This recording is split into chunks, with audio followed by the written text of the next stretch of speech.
السلام عليكم ورحمة الله وبركاته نحمده ونصلي على رسوله الكريم أما بعد فقد قال الله تعالى في القرآن الكريم وفي الفرقان المجيد بعد أعوذ بالله من الشيطان الرجيم بسم الله الرحمن الرحيم إنك لعلى خلق عليم صدق الله العليم وقال نبينا محمد رسول الله صلى الله عليه وسلم அத்தாஜிரு சுதூக்குல் அமீனி மஅன் நபிய்யீன வஸித்தீகீன வஷ்ஷுஹதா ஸதக ரசூலுஹுன் நபியுல் கரீம்.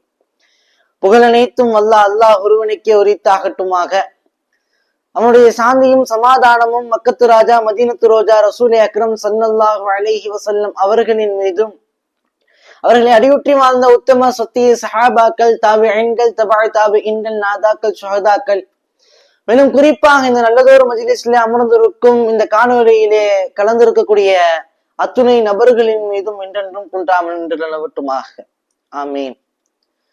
அன்பானவர்களே, இந்த சமகாலகட்டத்துல நம்முடன் வாழ்ந்து கொண்டிருக்கக்கூடிய எத்தனையோ நபர்கள், தாயாக இருக்கலாம், தந்தையாக இருக்கலாம், சகோதரர்களாக இருக்கலாம், சகோதரிகளாக இருக்கலாம், முட்டாராக இருக்கலாம், உறவினர்களாக இருக்கலாம், இப்படி எத்தனையோ நபர்கள் பலவிதமான தீய செயல்களில் ஈடுபடுவதை நாம் கண்ணெதிராக கண்டு கொண்டிருக்கின்றோம். இதுதான் நிதர்சனமான உண்மை. எத்தனையோ தீய பழக்கங்கள்ல பல நபர்கள் ஈடுபட்டு கொண்டிருக்கின்றார்கள். அதை நாம பார்க்கதான் செய்யும். அந்த தீய பழக்கங்கள் அவர்கள் செய்வதை நாம் கண்கூடாக பார்த்து கொண்டு தான் இருக்கின்றோம். அப்படி அவருடைய அந்த தீய செயல்களை அவருடைய வயோதிகத்தில் அவர்கள் பழகினார்களா? அவருடைய வயோதிகத்தில் அவர்கள் பழகினார்களா? இல்லது அவருடைய 40வது வயதிலோ அல்லது 50வது வயதிலோ அந்த தீய பழக்கத்தை அவர்கள் பழகினார்களா என்று சொன்னால் அதுதான் கிடையாது. அன்பானவர்களே, அவருடைய வாலிபத்தில் தான் அவர்கள் இந்த தீய பழக்கத்தை பழகுவார்கள். சில பேர் இப்படி சொல்லுவாங்க, இந்த வாலிபம் இருக்குல்ல, இந்த வாலிபம்ன்றது ஒருத்தருடைய டேர்னிங் பாயிண்ட், திருப்பு முனை அப்படின்னு சொல்றாங்க. அதாவது ஒருத்தருடைய வாலிபம் வரையும் அவர் நல்லாதான் இருப்பார். அந்த வாலிபத்து வந்ததுக்கு அப்புறம் அவருடைய திசை எதை நோக்கி செல்கின்றதோ அந்த திசையின் பக்கம் தான் அவருடைய கடைசி வாழ்க்கை இருக்கும். ஒருத்தர் நல்லது பக்கம் போறாரா, அவருடைய வாழ்க்கை முழுவதும் நல்லவராக இருப்பார். ஒருத்தர் தீய பக்கத்தின் போறாரு, ஒரு தீய செயலின் பக்கம் போறாரு, தன்னுடைய வாழ்க்கை முழுவதும் தீய செயலாகத்தான் இருக்கும். மாணவர்களே, ஆக இந்த வாலிப பருவம் என்றது முக்கியமான பருவம். ரசூலுல்லாஹி ஸல்லல்லாஹு அலைஹி வஸல்லம் அவர்கள் இந்த வாலிப பருவத்தை பற்றி சொல்லும் பொழுது சொல்லுகின்றார்கள், நாளைக்கு மஹ்ஷர் மைதானத்துல எல்லாருமே, அந்த கேள்வி கணக்கக்கூடிய நாட்கள்ல எல்லாருமே வெயில் தாங்க முடியாம சூரியன் மேல இருக்கும், நமக்கு மண்டைக்கு மேல, அந்த வெப்பத்துல எல்லாம் கஷ்டப்பட்டு கொண்டு இருப்பார்கள், 7 நபர்களை தவிர. அப்படின்ற ரசூலுல்லாஹி ஸல்லல்லாஹு அலைஹி வஸல்லம் ஒரு 7 நபர்களை குறிப்பிட்டதுல அதுல ஒரு நபர்கள் தான் எப்படிப்பட்ட நபர்? அஷ்ஷாபுன் நாஷிஇ ஃபீ இபாதில்லாஹ், அல்லாஹுவை வணங்குவதிலே தன்னுடைய வாலிபத்தை கழித்த அந்த வாலிபர் நாளைக்கு அல்லாஹுடைய அரிசில அந்த நிழலில அவர் பாதுகாப்பாக தஞ்சம் புகுந்தவர்களாக அவர் பாதுகாக்கப்படுவார் என்பதாக நபி ஸல்லல்லாஹு அலைஹி வஸல்லம் அவர்கள் சொன்னார்கள். இன்னொரு ஹதீஸிலே இன்னொரு இப்படி வருகின்றது, ஷபாபிக கப்ல ஹரமிக. ரசூலுல்லாஹ் ஒரு 5 விஷயம் வர்றதுக்கு முன்னாடி இந்த 5 விஷயத்தை நீங்க பயன்படுத்திக் கொள்ளுங்க அப்படின்னு ரசூலுல்லாஹ் ஒரு ஹதீஸ்ல சொல்லுவாங்க. அதுல ஒரு ஹதீஸ், ஷபாபிக கப்ல ஹரமிக, உங்களுடைய வயோதிகம் முன்னே அடைவதற்கு முன்னால் உன்னுடைய வாலிபத்தை நீ பயன்படுத்திக் கொள் என்பதாக ரசூலுல்லாஹி ஸல்லல்லாஹு அலைஹி வஸல்லம் சொல்லி காட்டுகின்றார்கள். அன்பானவர்களே, வாலிபத்தை பயன்படுத்திக் கொள்ளுங்கள் என்பதாக ரசூலுல்லாஹ் சொன்ன அர்த்தம் என்பது சினிமாவிலா இல்ல போதைப் பொருட்களில் நம்முடைய வாலிபத்தை நாம் பயன்படுத்திக் கொள்வதா, இல்ல சில மோசமான விஷயங்களிலும் ஊர் சுத்துவதிலும் நம்முடைய வாலிபத்தை நாம் பயன்படுத்திக் கொள்வதா என்பதாக நாம் பார்த்தோம்னு சொன்னா ரசூலுல்லாஹி ஸல்லல்லாஹு அலைஹி வஸல்லம் உங்களுடைய வயோதிகம் வருவதற்கு முன்னா உங்களுடைய வாலிபத்தை பயன்படுத்திக்கங்கன்னு சொன்னாங்க. ஆனா தீய விஷயத்துல பயன்படுத்தக்கூடாது. ரசூலுல்லாஹ் இப்படி சொன்னாங்க, வாலிபத்தை பயன்படுத்திக்கங்கன்னு சொன்ன ரசூலுல்லாஹி ஸல்லல்லாஹு அலைஹி வஸல்லம் அவர்கள் அந்த வாலிபத்தை எவ்வாறு பயன்படுத்த வேண்டும் என்று தன்னுடைய வாலிபத்தையும் அவர்கள் பயன்படுத்தி ஒரு முன்னுதாரணமாக விளக்குகின்றார்கள். அன்பானவர்களே, நமக்கு கொடுக்கப்பட்ட தலைப்பு அதுதான், பூமான் நபியின் வாலிபமும் வணிகமும். பூமான் நபியின் வாலிபமும் வணிகமும். ரசூலுல்லாஹி ஸல்லல்லாஹு அலைஹி வஸல்லம் வாலிபம் எப்படி இருந்துச்சு? இன்னைக்கு எத்தனையோ நபர்கள், எத்தனையோ வாலிபர்கள் ரசூலுல்லாஹி ஸல்லல்லாஹு அலைஹி வஸல்லம் அந்த வாலிப பருவத்தை படிக்கணும். இன்னைக்கு வாலிபர்களுக்கு இருக்கக்கூடிய பெரும்பாலான தவறுகள் என்ன தெரியுமா? தன்னோட சுற்றுள்ள நபர்கள் போன் வச்சிருப்பாரு, இல்ல ஏதாச்சும் ஒரு பொருள் வச்சிருப்பாரு. அதை பார்த்த உடனே ஒரு ஆசை வரும். உடனே அத்தாட்ட போவாரு, எனக்கு போன் வேணும், எனக்கு ஒரு போன் வாங்கிட்டாங்கன்னு கேட்பாங்க. ஆனா அத்தா ஒரு மூட்டை தூக்குறவராகவும், மூட்டை தூக்கி சம்பாதிக்கிறவராகவும், அப்படி இல்ல ஏதாச்சும் ஒரு கூலி வேலைக்கோ கட்டிட வேலைக்கோ போய் சம்பாதிக்கக்கூடிய ஒரு ஏழ்மையான நபராக தந்தை இருப்பாங்க. ஆனா இந்த பையன் போய் போன் கேட்பான். அவங்க அத்தா சொல்லுவாருப்பா, கொஞ்சம் பொறுத்துக்கு ஒரு நல்ல போனா எடுத்தாரு, இப்போதைக்கு அத்தாட்ட காசு இல்லை, இப்போதைக்கு அத்தாட்ட காசு இல்லை, கொஞ்சம் பொறுத்துக்கப்பா அப்படின்னா, எனக்கு போன் வாங்கி தரேன் நான் செத்துருவேன், போன் வாங்கி தரேன் நான் தூக்கு போட்டுக்குவேன் அப்படின்ட்டு பெற்ற தாய் தந்தையர்களுடைய அந்த சூழ்நிலையை புரிந்து கொள்ளாமல் அவர்களுக்கு பல்வேறு விதமான தொல்லைகளை இன்றைய வாலிபர்கள் தந்து கொண்டிருக்கின்றார்கள். இது நிதர்சனமான உண்மை. நம்ம மனசாட்சியை தொட்டு யோசிச்சு பார்த்தோம்னாலே தெரியும், இன்றைய வாலிபர்களுடைய நிலை இல்ல, எல்லாத்துடைய நிலையும் இப்படிதான் இருக்கு. மாணவர்களே, இங்கு ரசூலுல்லாஹி ஸல்லல்லாஹு அலைஹி வஸல்லம் அவர்கள் நமக்கு காட்டுகின்ற படிப்பினை என்ன?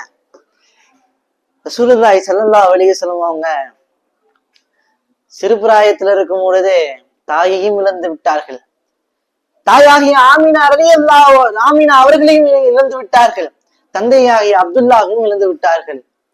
பாட்டனராகிய அப்துல் முத்தலிஃப் இருந்து ஒரு அனாதையான நிலையில இருக்கக்கூடிய ரசூலுல்லாஹி ஸல்லல்லாஹு அலைஹி வஸல்லம் தன்னுடைய பெரிய தந்தை அபூ தாலிப் எடுத்து வளர்த்துறாரு. ரசூலுல்லாஹி ஸல்லல்லாஹு அலைஹி சின்ன வயசுதான் ரசூலுல்லாஹ்க்கு.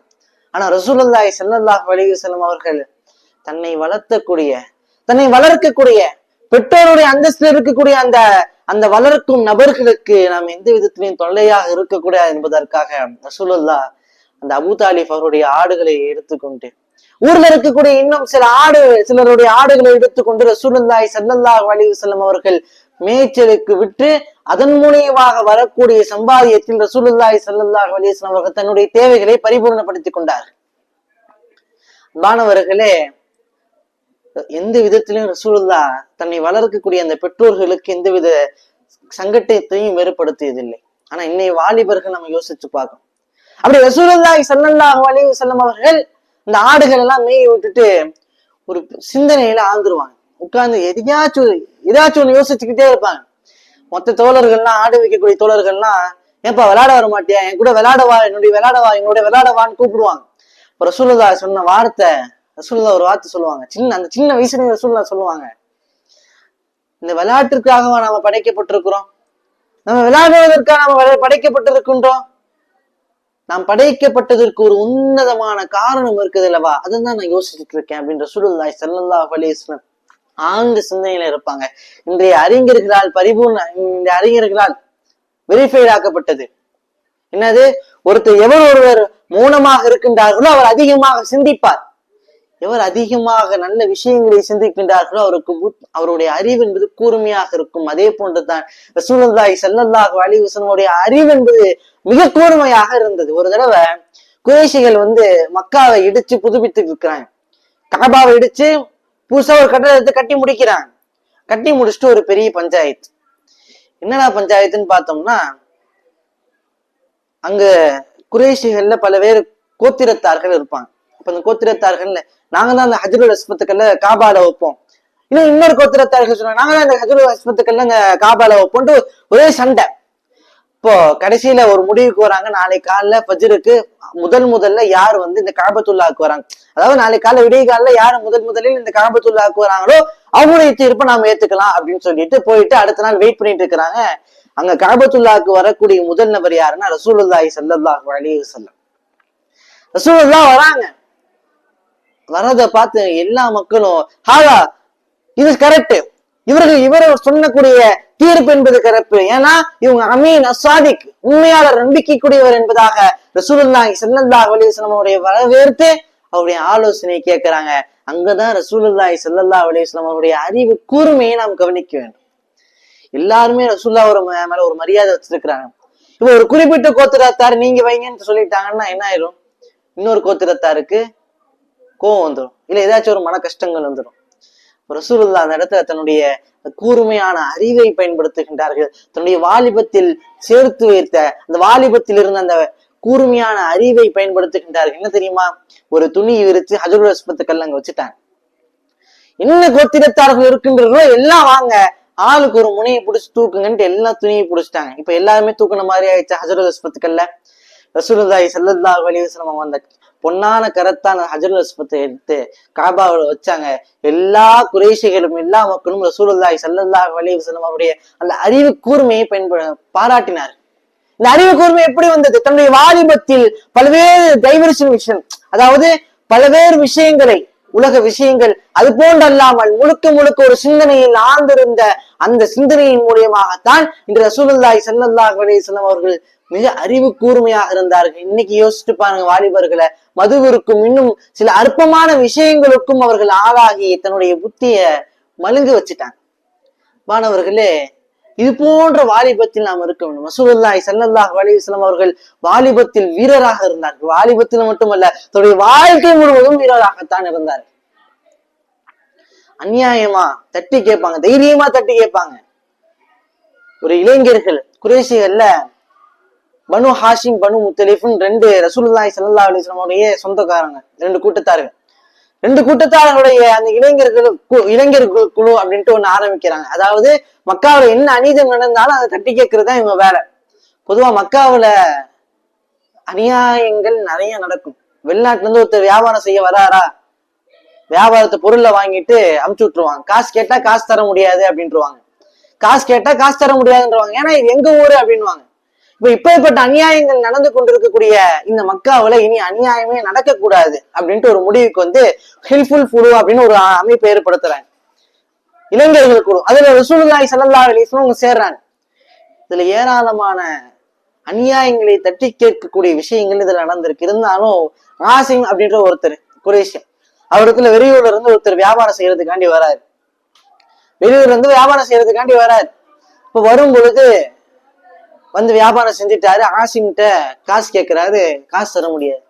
இப்ப நான் வியாபாரம் பண்றேன், காசு தாப்பா அப்படின்னா, இல்ல காசு தர முடியாது. என்ன எங்களுக்கு கேட்கற, இது எங்க ஊரு, என்ன காசு கேட்டுருவியா, சுத்தி புத்தி பாருங்க எல்லாம் எங்க ஆளுன்னு மிரட்டுறாரு. இப்ப இவர் பயந்துட்டாரு, அநியாயம் செய்யப்பட்டவரு. நேரா போய் மலை மேல ஏறி, எனக்கு அநியாயம் இணைக்கப்பட்டுச்சு, என்னை காப்பாத்துறதுக்கு யாரும் இல்லையா, இந்த அநியாயத்தை தட்டி கேட்கறதுக்கு யாருமே இல்லையான்னு கத்த ஆரம்பிச்சிட்டாங்க. உடனே ஜுபைர் ஓடி வந்துட்டாரு. அந்த ஹெல்ப்ஃபுல் குழுவுல இருக்கக்கூடிய அந்த ஜுபைர் ஓடி வந்துட்டாரு. ஓடி வந்துட்டு என்ன ஏது என்ன பிரச்சனைன்னு கேட்கும்போது சொல்றாரு, இந்த மாதிரி ஆசிம்ன்றதை நீ ஏமாத்திட்டாரு. அப்படியா, வந்துருச்சு இயக்கம் அப்படின்ட்டு ஹெல்ப்ஃபுல் இயக்கத்தை மொத்தத்தையும் கூப்பிட்டு வந்து ஆசிம் முன்னாடி நிறுத்திட்டாங்க. அந்த ரசூலுல்லாஹி ஸல்லல்லாஹு அலைஹி வஸல்லம் அவர்களும் ஒருவர். பார்த்தோன்னு ஆசிம் பயந்து போயிட்டாரு. என்னடா இது, இவ்வளவு பெரிய கூட்டத்தை நான் பார்த்ததே இல்லையே அப்படின்ட்டு பயந்து இருக்கக்கூடிய காசெல்லாம் கொடுத்துட்டாரு. என்ன கொடுக்கணுமோ கொடுத்துட்டாரு. அன்பானவர்களே, ஒரு அநியாயத்தை தட்டி கேட்பதற்காக தன்னுடைய வாலிபத்திலேயே ரசூலுல்லாஹி ஸல்லல்லாஹு அலைஹி வஸல்லம் அவர்கள் மிக வீரத்துடன் இருந்தார். அநியாயமா தட்டி கேட்கணும். இன்னைக்கு வாலிபத்துல பாக்குறோம், ஒரு தப்பு நடந்துச்சு அப்படின்னா நமக்கு இதுக்கு என்னப்பா சம்பந்தம், அவங்க போக்கு அவங்க போகட்டும். ஆனா அப்படி இருக்க கூடாது. அது ரசூலுல்லாஹினுடைய சுன்னத்து இல்ல, மாறாக ரசூலுல்லாஹினுடைய சுன்னத்து என்ன தெரியுமா? அநியாயம் நடக்குதா தட்டி கேளு, அநியாயம் நடக்குதா தட்டி கேளு. இதுதான் ரசூலுல்லாஹி ஸல்லல்லாஹு அலைஹி வஸல்லம் அவர்களுடையது. அன்பானவர்களே, வாலிபன்னா இப்படி இருக்கணும், ரசூலுல்லாஹ் மாதிரி வாலிபர் இருக்கணும். இதுதான் ஒரு வாலிபர்களுக்காக. அது போன்று ரசூலுல்லாஹி ஸல்லல்லாஹு அலைஹி வஸல்லம் உடைய வாழ்க்கை முழுவதும் வாழ்வதுதான் ஒரு மனிதனுக்கு அழகு. மாணவர்களே, வாலிபத்தை முடிச்சாச்சு. அடுத்து பூமான் நபியின் வாலிபமும் வணிகமும் என்கின்ற அந்த ரசூலுல்லாஹி ஸல்லல்லாஹு அலைஹி வஸல்லம் எப்படி வியாபாரம் செஞ்சாங்க? ரசூலுல்லாஹி ஸல்லல்லாஹு அலைஹி வஸல்லம் அவர்கள் இந்த வியாபாரத்தை பத்தி சொல்லும் பொழுது சொல்கின்றார்கள், அத்தாஜிரு சுதூக், உண்மையை சொல்லக்கூடிய அந்த வியாபாரி இருக்கிறார் அல்லவா, நம்பிக்கைக்குரிய அந்த வியாபாரி. அத்தாஜிரு சுதூக், நம்பிக்கைக்குரிய உண்மை கூறக்கூடிய ஒரு வியாபாரி இருக்கின்றார் அல்லவா, அவர் அவர் எப்படி தெரியுமா? மகன் நபியினோ சித்தியக்கினோ சுகதா, நபிமார்களுடன் சித்தியக்கின்களுடன் சுஹதாக்களுடனும் அந்த உண்மையான நம்பிக்கைக்குரிய வியாபாரி இருப்பார் என்பதாக நபி ஸல்லல்லாஹு அலைஹி வஸல்லம் சொல்லி காட்டுகின்றார்கள்.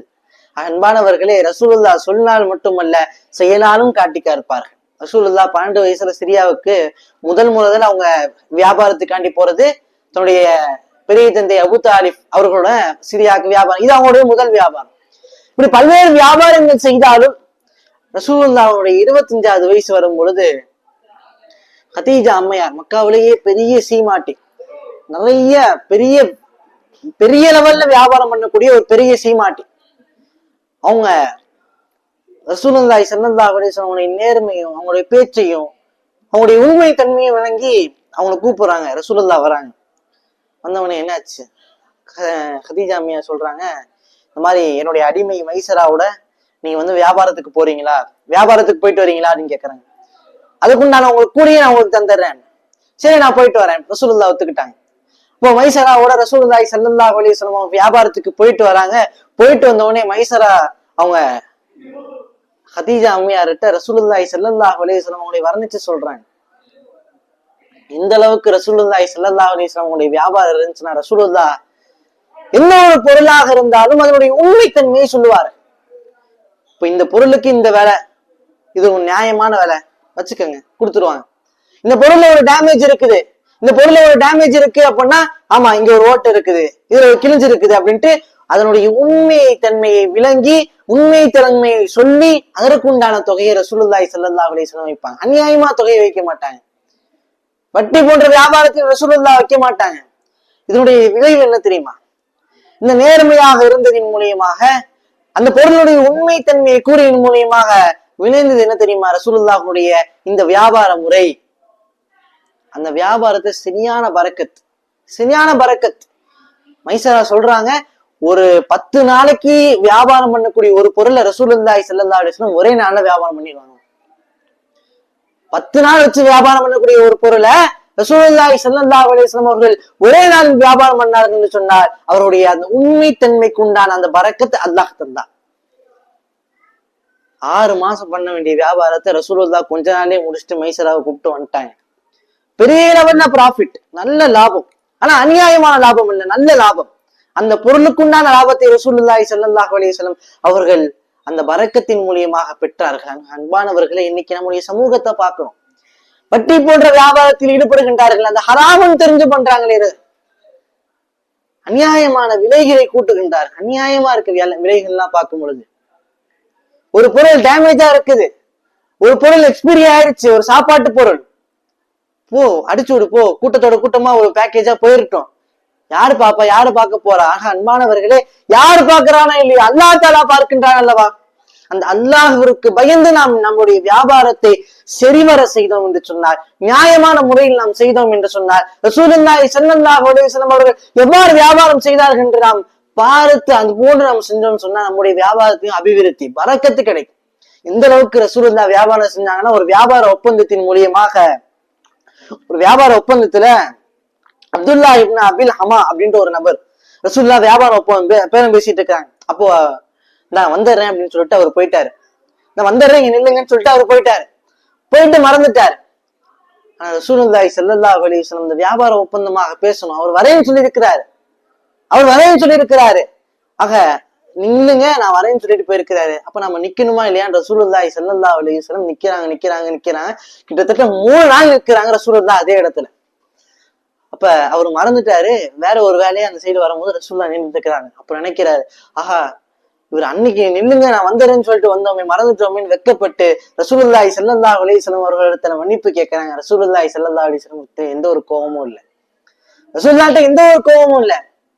அப்படி ரசூலுல்லாஹி ஸல்லல்லாஹு அலைஹி வஸல்லம் அவர்கள் நீதமான முறையில் வியாபாரத்தை பேசினார்கள், நற்பண்புடையவர்களாக இருந்தார்கள். அதனால் அல்லாஹ் தஆலா அவருடைய வியாபாரத்தையும் பரக்கச்சிங்க. இது போன்றுதான் நம்முடைய வாலிபமும் நம்முடைய வணிகமும் இருக்க வேண்டும். அன்பானவர்களே, இனி வரக்கூடிய காலகட்டத்தில் நம்ம என்னென்னலாம் சொன்னோமோ, எதையெல்லாம் கேட்டோமோ அதன்படி அமல் செய்யக்கூடிய பாக்கியத்தை அல்லாஹ் தந்தருள் புரிவானாக.